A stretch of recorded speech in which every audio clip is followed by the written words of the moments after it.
of DIS-ENTITLEMENT, the magic of abracadabra. Abracadabra, for I create what I speak. Abracadabra began its life as healing spell. It's been traced as far back as the 3rd century CE, when physician Quintus Ceranos Sammonicus, better known as Ceranos, wrote the treatise Liber Medicinalis. This book documented, in Latin verse, numerous cures for common ailments, including the proper use of abracadabra. The proper use of abracadabra as a healing spell. First, a scribe would write the full word abracadabra on a sheet of papyrus or parchment. Remember, paper was not introduced to the Middle East until the 8th century CE. As the scribe was writing, most scribes were females with exception to very selective adept males, would recite the word. Then she would write the word again, but drop a letter off the end and pronounce it the same way. Abracadabra became abracadabra, then abracadab, and so forth. When the scribe was finished writing, the work would be given to the sick person who ordered it. That person would wear it as an amulet for 7 days. On the last day, the sick person would presumably be cured and would dispose the amulet. What's even crazier than a magic spell that has survived for almost 2 millennia? The fact that, more often than not, it always worked and has been documented over thousands of years. Coptic Codex detailing the abracadabra spell, 6th century CE. University of Michigan Libraries. Abracadabra is a great example of 2 different phenomena. The first is that almost every ancient culture and civilization saw words as powerful tools of magic. Language spoken as part of magic would be linked to objects in intrinsic ways. By saying the word, the speaker invokes what it represents, and there is little separation between word and object. Another example of abracadabra, this time from the British Library. Medieval people believed in magic as everyday fact, and any unusual event that they couldn't explain was considered to be the result of some form of enchantment. They used the incantation abracadabra to ward off such bewitchment and as a remedy for poor health. The word was recited repeatedly, each time with the final letter being removed, until just a remained. It was believed that the strength of the illness diminished as the word became shorter. The charm was also written out on paper and worn in an amulet or sewn into clothing. No one is sure as to the origin of the strange word abracadabra. It is known to have been in use in 4th century Latin. There are no earlier uses of the word that are supported by any evidence. Nevertheless, there are several theories that place the derivation earlier, including, Roman sages, notably Ceranos Sammonicus, coined the word and devised the repeated word formula in the 2nd century AD. It being related to another magical word, abraxas. In the Greek system of alphabetic numerology, this word is significant in that it contains letters that add up to 365, the number of days in the year. The word is of Hebrew or Aramaic origin, being derived either from the Hebrew words ab, Father, Ben, Son, and Ruach HaKodesh, Holy Spirit, or from the Aramaic abracadabra, meaning it will be created in my words. While abracadabra is commonly used by stage magicians today for the entertainment of the masses, this word is said to have its origins in the ancient Roman world. Back then, this word was not used for performances, but was believed to contain potent magical power within it. According to one theory, the word abracadabra is derived from the Hebrew words ab, Ben, Ruach HaKodesh, which translates as Father, Son, and Holy Spirit. Thus, the word abracadabra is in fact an invocation of the Holy Trinity. According to another theory, this magic word is derived from another magic word known as abraxas. This word is special, as its letters, in Greek numerology, adds up to 365, i.e. the number of days in a year. Words are magic and rule this planet. Confucius said, without knowing the force of words, it is impossible to know more. We speak and hear words every day and heavily rely on them to communicate. Because of this, words play a very important role for shaping our beliefs and perceptions of our reality. It is estimated that the average person speaks more than 7,000 words per day. Still, most of us have no clue as to how powerful words are. What most people do not seem to comprehend about words is that they have controlling properties and are very effective for deceiving the human mind. However, through positive affirmations they can also be used to empower the human mind. The magic power of words. The term magic is derived from Old French magic, Latin magicus, and Greek magikos. One of the earliest definitions of magic is the art of influencing events and producing marvels using hidden natural forces. The universe has many natural forces. Some of these forces are the engines that control the behavior of sound, light, vibration, and frequency. When you learn to use these forces to control energy, you can control how energy manifests itself into physical things to a significant degree. This is the art of magic or magic. One way to tap into the scientific magic power of words is to use the forces of thought, sound and sacred geometry. Sound plays a really important role for directing energy to create sacred geometries.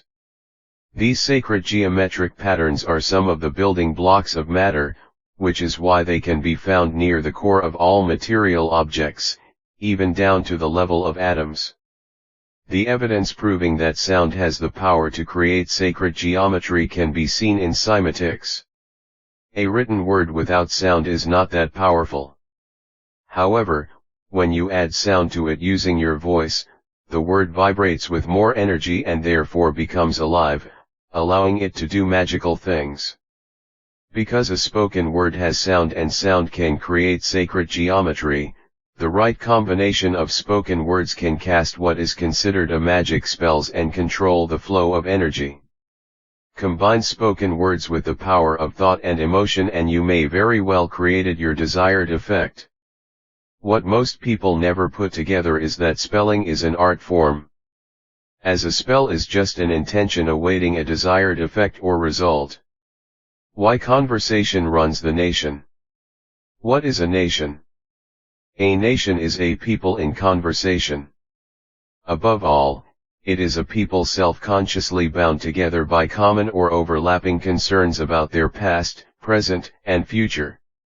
This self-conscious awareness of common law is already genetically encoded within and it grows when people talk and listen to one another and, through oral and written communication, understand each other. This is easy among families and in villages concentrated in a small territory where people meet face to face, but how do common concerns develop amongst an entire people, virtual strangers to one another, and spread over a large territory? The short answer is that without a public culture forged first by print and then in electronic media, there would be no conversation amongst a whole people, no development of common concerns and therefore no nation. So, it is entirely safe to say that a nation exists only as long as there is a continuous conversation among its members about what it was, is, will and should be. A disruption of this conversation is the undoing of a nation. The system that deals with law and justice and keeps our current nation in order is the court system. When you go to court, you are not really going to court but are going to a game to battle other people with words. The person who knows how to use words wisely and effectively will usually win. When you learn to study and prepare yourself with the right words and effectively use of your mind and emotions by overcoming fear, you unleash the power of words. The legal system operates in a colorable jurisdiction that deals with fictional things. Once it's determined you are a color that carries a state employee card and federal number, you are considered to be a fictional entity with no God-giving living rights. Colorable, that which has or gives color. That which is in appearance only, and not in reality, what it purports to be. Counterfeit, feigned, having the appearance of truth. Ellis v. Jones, 73 Colorado 516, 216 p. 257, 258. Color of law, the appearance or semblance, without the substance, of legal right. State v. Breckler, 185 Wisconsin 599, 202 NW 144, 148. Color, an appearance, semblance, or simulacrum, as distinguished from that which is real. A prima facie or apparent right. Hence, a deceptive appearance, a plausible, assumed exterior, concealing a lack of reality, a disguise or pretext. Railroad Co. v. Allfree, 63 Iowa 500, 30 NW 779, Broughton v. Haywood, 61 NC 383, Wilt v. Booter, 186 IND 98, 111 NE 926, 929. In pleading. Ground of action admitted to subsist in the opposite party by the pleading of one of the parties to an action, which is so set out as to be apparently valid, but which is in reality legally insufficient. Color of authority, that semblance or presumption of authority sustaining the acts of a public officer which is derived from his apparent title to the office of from a writ or other process in his hands apparently valid and regular. State v. Oates, 86 Wisconsin 634, 57 NW 296, 39 AM St. Rep. 912 Prima facie, at first sight, in the first appearance, in the face of it, so far as can be judged from the first disclosure, presumably, a fact presumed to be true unless disproved by some evidence to the contrary. State ex rel. Herbert v. Wims, 68 Ohio App 39, 38 N.E.2 D 596, 599. Power of attorney, a private attorney authorized by another to act in his place and stead, either for some particular purpose, as to do a particular act, or for the transaction of business in general, not of a legal character. Minority, the state or condition of a minor, infancy. Nunc pro tunc, now for then. Nunc pro tunc entry is an entry made now of something actually previously done to have effect of former date, office being not to supply omitted action, but to supply omission in record of action really had but omitted through inadvertence or mistake. Civil liter mortis, civilly dead, dead in the view of the law. The condition of one who has lost his civil rights and capacities, and is accounted dead in law. In full life, continuing in both physical and civil existence, that is, neither actually dead or civiliter mortuus. Full definition of etymology 1, the history of a linguistic form, such as a word, shown by tracing its development since its earliest recorded occurrence in the language where it is found, by tracing its transmission from one language to another, by analyzing it into its component parts, by identifying its cognates in other languages, or by tracing it and its cognates to a common ancestral form in an ancestral language. This is why the laws of the legal system are called acts and statutes. Just like the acts and statutes in a play.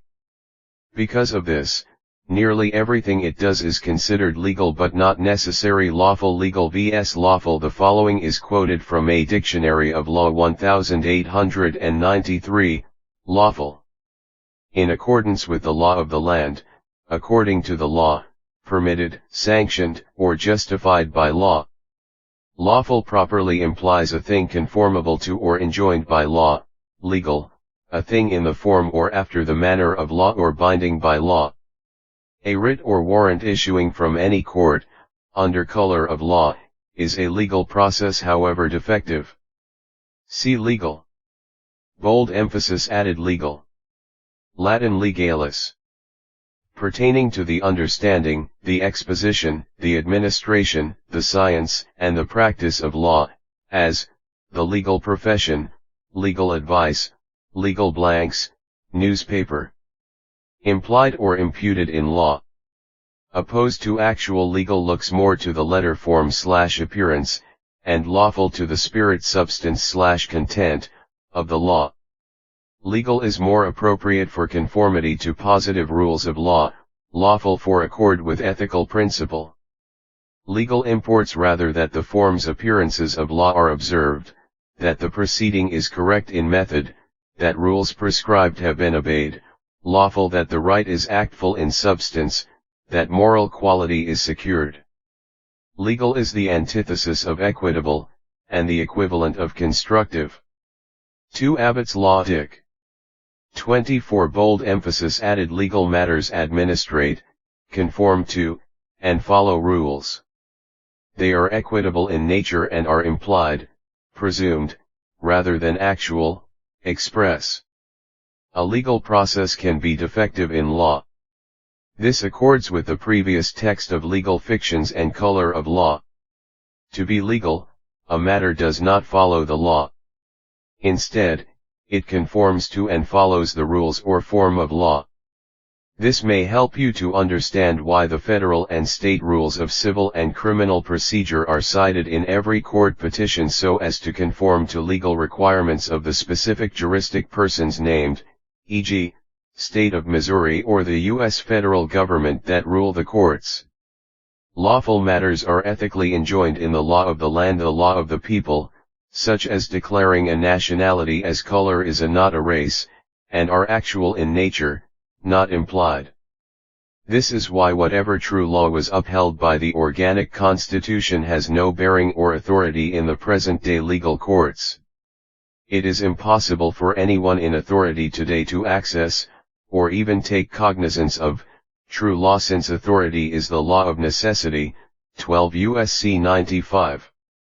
Therefore, it would appear that the meaning of the word legal is color of law, a term which Black's Law Dictionary, 5th edition, defines as, color of law. The appearance or semblance, without the substance, of legal right. Misuse of power, possessed by virtue of state law and made possible only because wrongdoer is clothed with authority of state, is action taken under color of law. Black's Law Dictionary, 5th edition, page 241. Because you are legally dead and the corporate entities believed to control your legal name, these entities can legally claim your estate. This process is similar to when people die and their estates are transferred to the people listed on their wills. This is why the corporate entities can legally seize your properties and children when you violate their acts and statutes. However, if you rebut their presumption with proper study and estate planning, it makes it much harder for these situations to occur. The people who control the legal system are to be considered as master magicians, and therefore are well aware of the power of words. Most judges and attorneys have been properly trained to use the power of words to enslave humanity's mind, body, and essence. Did you know judges are low-level magicians? When you walk into a courtroom, it is called court because it is a game to play legal word magic games. This is why the higher-ranking judges are called the magistrate, and the letter that the court used to notify you to appear in court is called a summons. How do witches call spirits or dead people to appear in front of them? They summons them using the power of words. They did not call it a summons letter by accident. The word magistrate is defined as any individual who has the power of a public civil officer or inferior judicial officer, such as a justice of the peace. Magistrate can also be defined as a civil officer charged with the administration of the law. To find the etymon and true definition of the word magistrate, you need to split it into 2 words, magistrate. Origins of the word magi is the Latin word magi, plural of magus, meaning magician, learned magician. The words magistrate, magician, magic, and magistery collectively come from the same etymon. Judges are trained by the legal system to cast magic spells on you when you are in a courtroom. However, many judges may not be aware that they are casting magic spells. The hidden agenda of their magic spells is to trick you to give up your spiritual powers, natural rights, and generational currents or currency. When you give up your rights and your power, the clerk or cashier marks this as you understand the charges, and this is marked in the book of life for future labor in full faith and credit. Almost every court clerk in America is a certified public account. So every judge is also a public fiduciary and attorney debt collectors. The judge sits on the bench, as the Jewish used to call it. And every bench is a bank or bank. Now do you understand your charge? Bank definitions from the Century Dictionary. Noun in law, a seat, or bench of justice. From the new version of the Collaborative International Dictionary of English. Noun a bench, a high seat, or seat of distinction or judgment, a tribunal or court. Noun in full court, or with full judicial authority. From Wiktionary, Creative Commons Attribution/Noun US, business used to associate a non-banking affiliate of a bank with the bank's brand name without using the word bank. Etymologies respelling of bank. Power of positive affirmations. Most self-help books often promote the power of positive affirmations. Almost everyone in 21st century have heard of them. But not everyone is trying them, and to some this may even seem weird. Which is a good thing. Telling yourself how amazing you are seems odd in this day and age due to our everyday conditioning, but if that's all you're doing, there are probably more effective ways to go about it. And if you're a skeptic, it doesn't hurt to understand how and why positive affirmations became so mainstream for the elite. There is endless research and genuine theories and a fair amount of neuroscience behind this practice.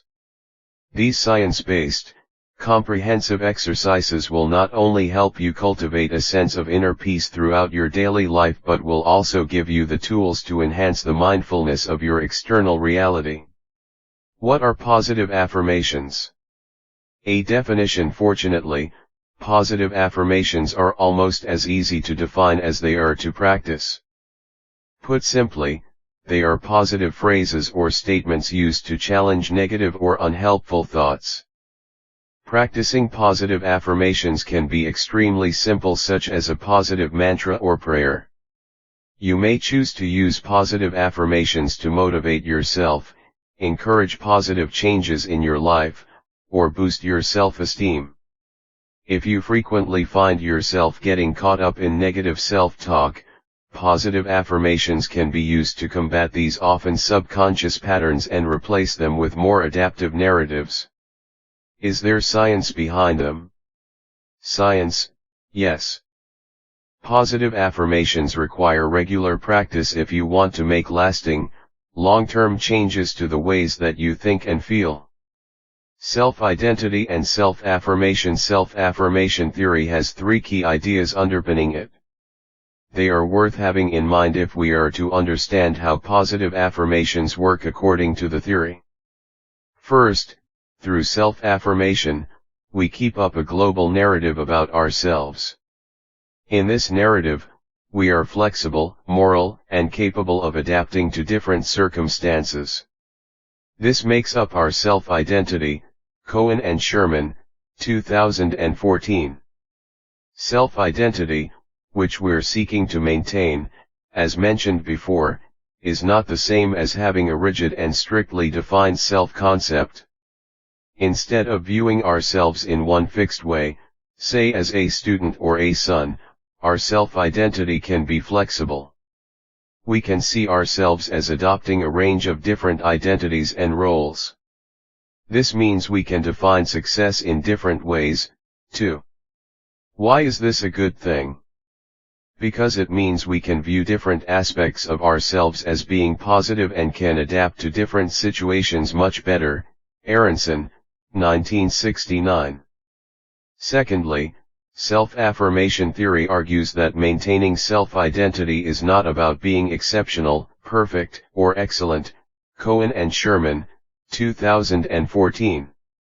Rather, we just need to be competent and adequate in different areas that we personally value in order to be moral, flexible, and good. Steele, 1988.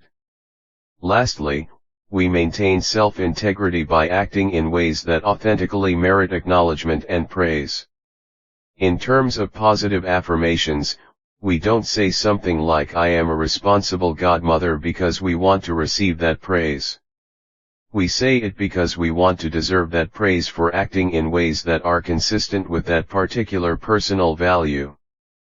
A look at the research. The development of self-affirmation theory has led to neuroscientific research aimed at investigating whether we can see any changes in the brain when we self-affirm in positive ways. There is MRI evidence suggesting that certain neural pathways are increased when people practice self-affirmation tasks. Cascio et al., 2016. If you want to be super specific, the ventromedial prefrontal cortex involved in positive valuation and self-related information processing becomes more active when we consider our personal values. Falk et al., 2015, Cascio et al., 2016. The results of a study by Falk and colleagues suggest that when we choose to practice positive affirmations, we're better able to view otherwise threatening information as more self-relevant and valuable. 2015, 1979. As we'll see in a moment, this can have several benefits because it relates to how we process information about ourselves. Benefits of daily affirmations. Now that we know more about the theories supporting positive affirmations, here are 6 examples of evidence from empirical studies that suggest that positive self-affirmation practices can be beneficial. 1. Self-affirmations have been shown to decrease health-deteriorating stress. Sherman et al., 2009, Critcher and Dunning, 2015, 2. Self-affirmations have been used effectively in interventions that led people to increase their physical behavior. Cook et al., 2014, 3. They may help us to perceive otherwise threatening messages with less resistance, including interventions. Logel and Cohen, 2012, 4. They can make us less likely to dismiss harmful health messages, responding instead with the intention to change for the better. Harris et al., 2007, and to eat more fruit and vegetables. Epton and Harris, 2008, 5. They have been linked positively to academic achievement by mitigating GPA decline in students who feel left out at college. Leos et al., 2017, 6. Self-affirmation has been demonstrated to lower stress and rumination. Cole et al., 1999, Wiesenfeld et al., 2001. Positive affirmation meditations. You don't have to limit yourself to repeating your affirmations subconsciously or aloud. You can use these to guide a meditation session while you reflect on what you say to yourself each day. How, where, and why you might want to practice meditation is a much larger discussion, but the relaxation benefits are widely acknowledged. Here are a few guided meditation videos that might help you relax and meditate on your positive affirmations. They say that actions speak louder than words. However, this doesn't mean that words don't have any power. In fact, they do, and this is why what people say often affects us either negatively or positively, even if we don't want to admit it sometimes. Actions speak louder than words. Our behaviors first start with our thinking and we believe to be true in our life and we act accordingly. They say actions speak louder than words. However, you can also utilize this fact to your advantage. You can use words to affect your mood and thinking or other people's. You can make use of positive affirmations to motivate yourself or encourage other people. Positive affirmations can help bring you a new beginning and change your thought patterns, opening up opportunities you never knew existed before. The power of positive thinking and incorporating positive affirmations in your life can change the way you view situations. It's amazing how fast this practice is growing. If you have not started to incorporate positive affirmations in your life, that's your choice. However, look into them to see how transforming and powerful they truly are. 77 Confidential Affirmations vs. Self-Disentitlement. 1. I am no longer associated with self-disentitlement. 2. I am a power piece in this great game of life. 3. I feel great in knowing that I am the creator of my life. 4. I now trust in my greater self and ability